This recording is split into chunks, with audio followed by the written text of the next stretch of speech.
Right, so it's a quick introduction to my latest video. This one's basically going to be a few tips for improving your soldering experience. There'll be a few demos of a couple of tools you might not have seen before.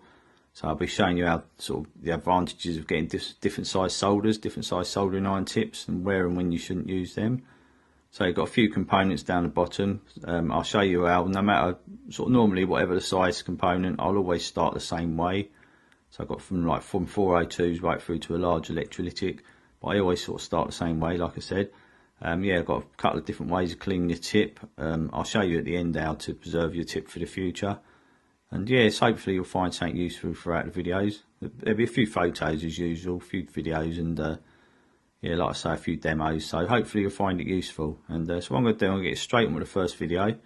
This one, I'm just going to show you sort of, you know, the reason you should try and get a couple of different size solders, different couple of size soldering iron tips, and how it really aids you for the future. So what I'll do, I'll get straight on with that one now. I hope you enjoy it.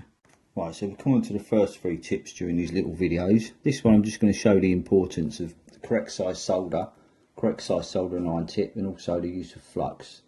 So I'm going to just do a few joints on this fine pitch connector with the right size solder and the right size tip. I'll just do about half a dozen joints just to see sort of how they go. So yeah, what I've done, put a little bit on my solder, on my tip, and what I do, going one at a time down the line, feed in as you go.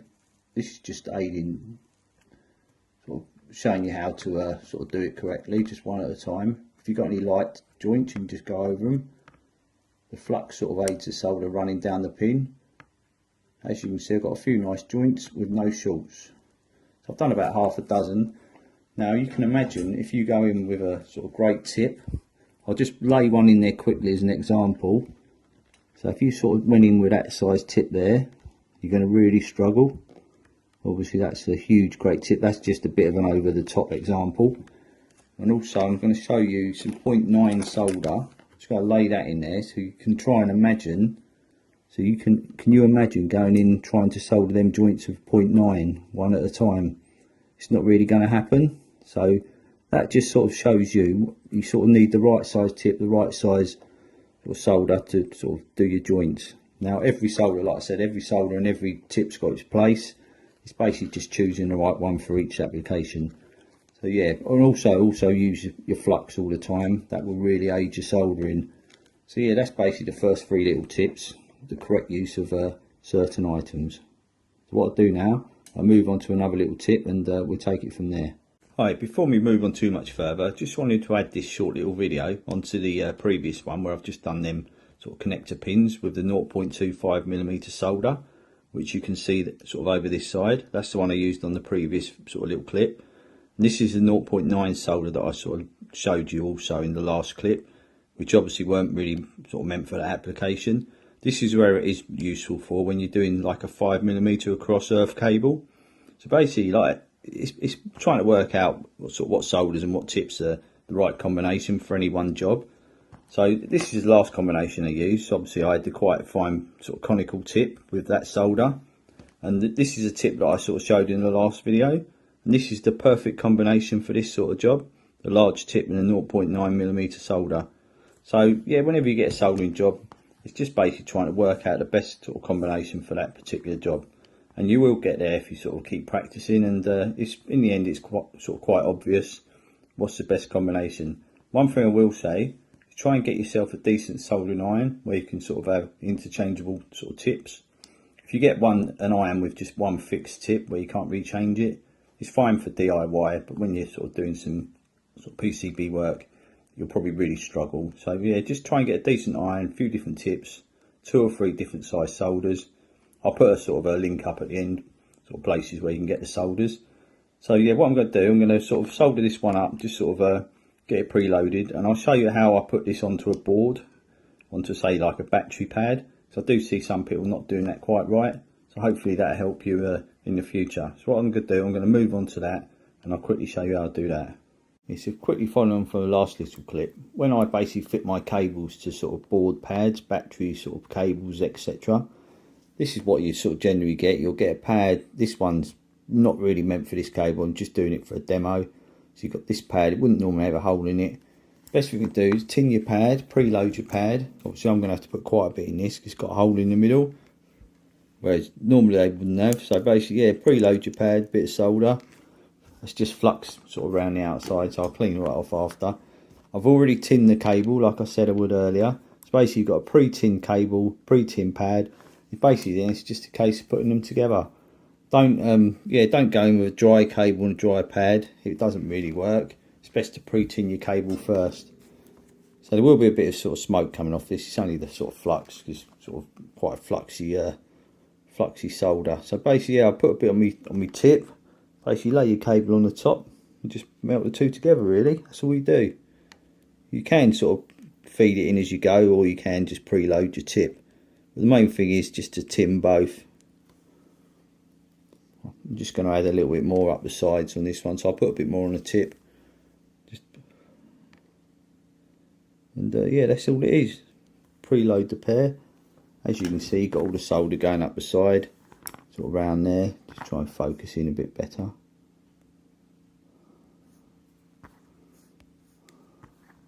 Hopefully you can catch that. Yeah, you got a nice decent amount going right around the outside. And yeah, that's generally that's how I do my cables. So yeah, basically the most important thing, pre-tin both and just basically join them together. So hopefully that helps you.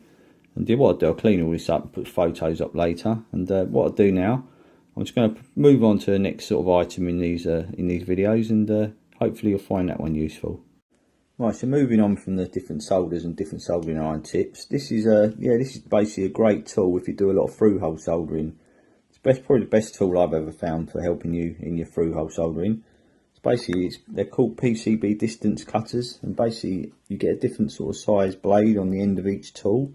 So it gives you a consistent joint all the way along your board. I'll put a little demo up after this short video, and yeah, you can see how they work.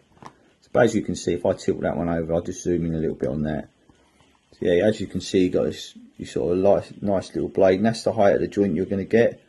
That's about 0.3 of a millimetre, but a general joint is more like the one at the back, which is, yeah, it's basically about a 1 millimetre blade at the back there, as you can see.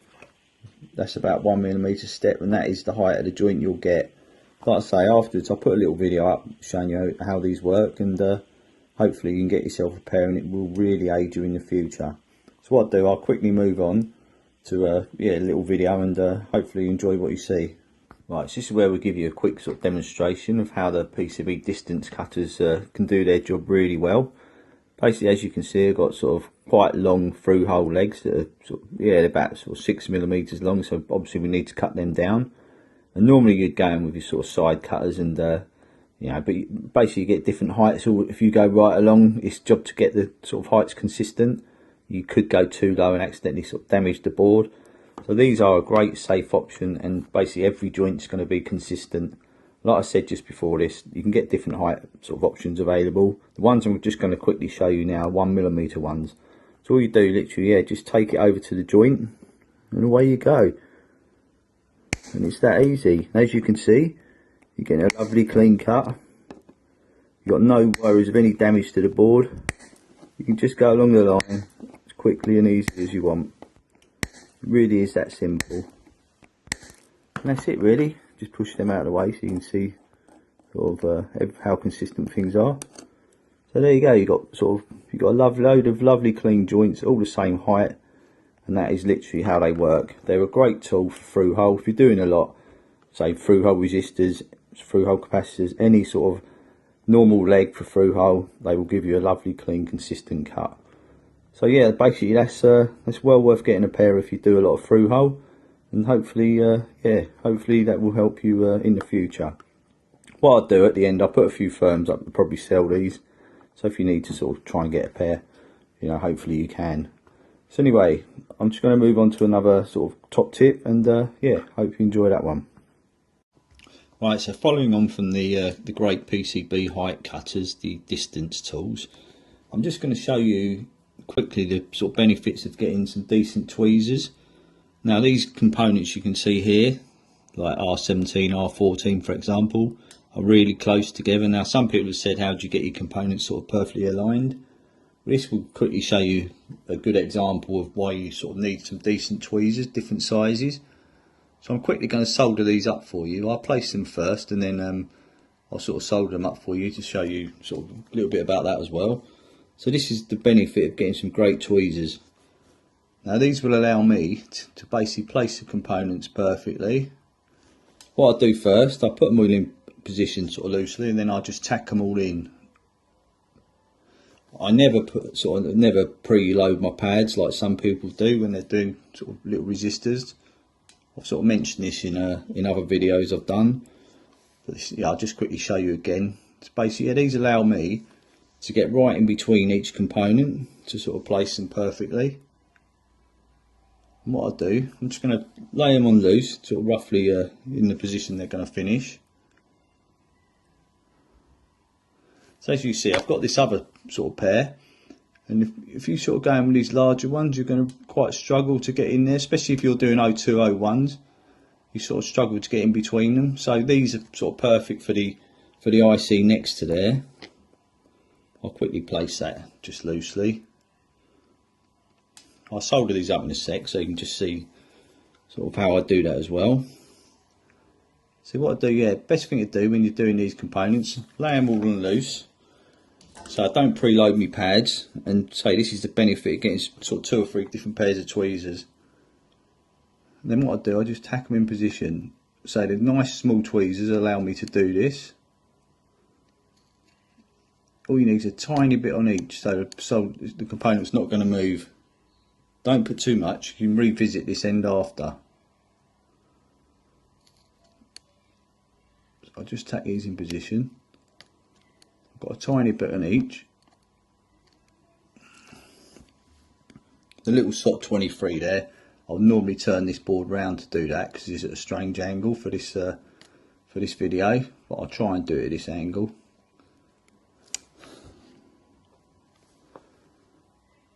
So this is the best way to fit all your two-ended components. And what I do then, I'll just do R8 as well. Yeah, so this is if I'm doing any two-ended component, this is what I do, no matter the size or anything. This is how I do it. So what I'm going to do now is just quickly change the tweezer size just to tack U1 on. Obviously I've got the polarity dot in the right sort of position up the corner. I'd normally just tack a couple of pins on one side to get that sort of central. Then I'll reapply a little bit of fresh flux. And then basically, yeah, solder it all up properly. So everything's tacked in position. Just run a bit of flux around all them joints. Then you can basically start soldering up properly. So hopefully you can see this, but I'll sort of clean it all up afterwards. What you're looking for is a lovely little curved joint going top to bottom. You don't want too much. I'm going to have to turn the board round slightly just to do that little SOT. I'll do the resistors and the IC first. So you've got a little bit on each end, then you can go back to the first end and add your fresh bit of solder onto them. So you don't want too much, you're looking for a curved joint top to bottom. Yeah, that's SOT, I'm going to have to turn it around to do that, because I won't get in there otherwise. With the IC, just want a bit of solder so that runs sort of along the front, down the back. Let's just do that one again slightly. So that's the IC tacked in position. So I'll quickly try and turn that round to do the SOT. Hopefully you can catch this in the right focus. So I'll just do this properly. Just turn it around a little bit more to keep it in sort of camera angle for you.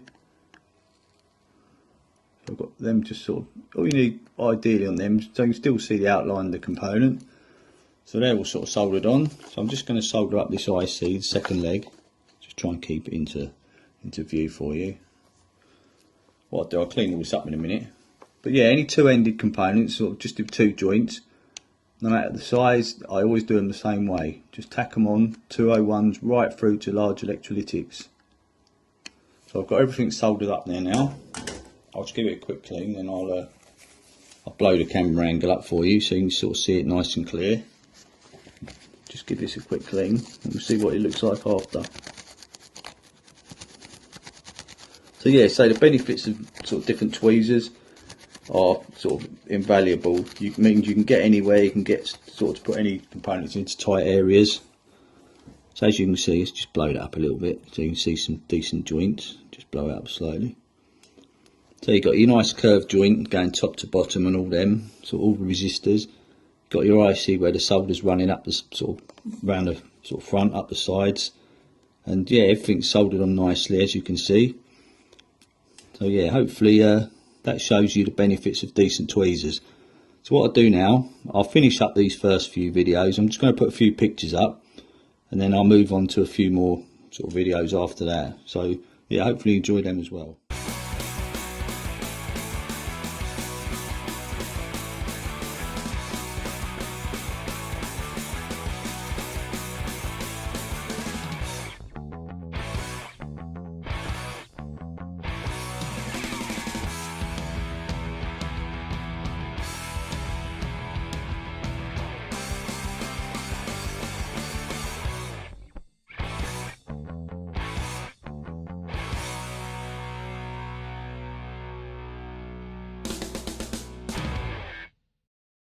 Alright, so we come on to the first video in the second half of these short videos. And this one's basically the importance of building your boards in the right order. Now, when I'm building a board from scratch, I would always start with the lowest sort of components first, sort of these resistors, capacitors, and then I'd move up to the IC, and then I'd sort of move up to the electrolytic. So basically doing sort of height, you know, basically sort of lowest first. Otherwise, if you do the highest first, you probably won't be able to sort of do it. You won't be able to get in there. I'll show you a typical example down this corner. As you can see, you've got 4 capacitors near these connectors down in there. Now, I have seen it. It's quite an obvious thing to me, but I have seen it as well. So that's why I'm sort of explaining this. Whereas people would put these connectors on, put these components on there, and then they struggle getting in there to do the low ones. So yeah, it's really important. Get your boards built in the right order. So start with the lowest first, and you generally should be alright. So yeah, I just wanted to sort of talk about that point, because although it seems quite obvious, I have seen people sort of do it the other way around. So yeah, hopefully that might help a few of you out. So what I'm going to do, I'm going to move on to another point, and yeah, we'll go from there. Yeah, so moving on from the board order, the one where I showed you about sort of putting the components in the right order when you're building your board, sort of lowest first. This is basically what I use to clean my tips during sort of my soldering processes. Basically, as you can see, I've got some solder on the tip, and there's 2 methods really for this. You've got your wire wool method that I'll just bring in. I normally sort of dab it, and that basically, if you dab it in the pad, that will basically get your tip nice and clean. You'll get all the solder off. Normally, I'd have this on a stand, so I'd just enter the tip into the wire wool. But for this video, I've just brought the wool into the tip. So yeah, that's one thing. You can get a wire wool pad, or a lot of people use a damp sponge, which is probably my preference. Now what I also do, when I finish my soldering, if you're not going to solder for a little while, your tip can oxidise, and it can be quite difficult to get it to start again next time. The best thing to do, real quick tip, if you just add a nice lump of solder and leave that laying on your tip, and let your tip go cold like that. So next time you come along, you can just wipe that off, and you'll have a nice clean tinned tip ready to go next time. So yeah, hopefully that helped you, them sort of 2 little bits. So yeah, leave a little bit of solder on your tip if you're not going to leave it, use it for a while, and you should be good to go next time. So yeah, I'm just going to move on now to a quick sort of tools guide on the sort of common tools that I use during my soldering processes, and yeah, hopefully you get a few names from that, a few firms, and yeah, hopefully that will help you out.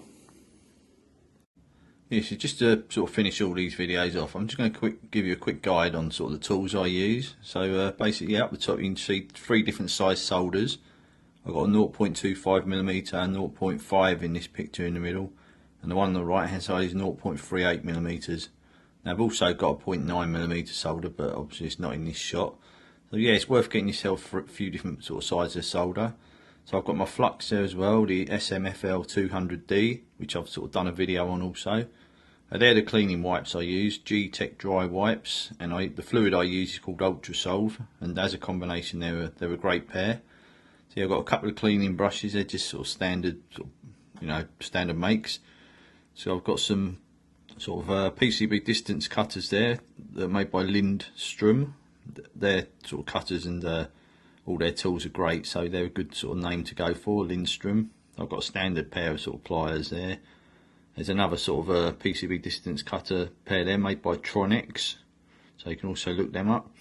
I've got 4 pairs of sort of tweezers, different sizes, so it's worth getting yourself a few different tweezers, you know, as you could sort of see in the, one of the videos.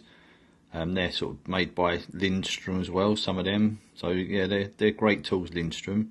The yellow cutters also made by Lindstrom, the sort of side cutters, they're great.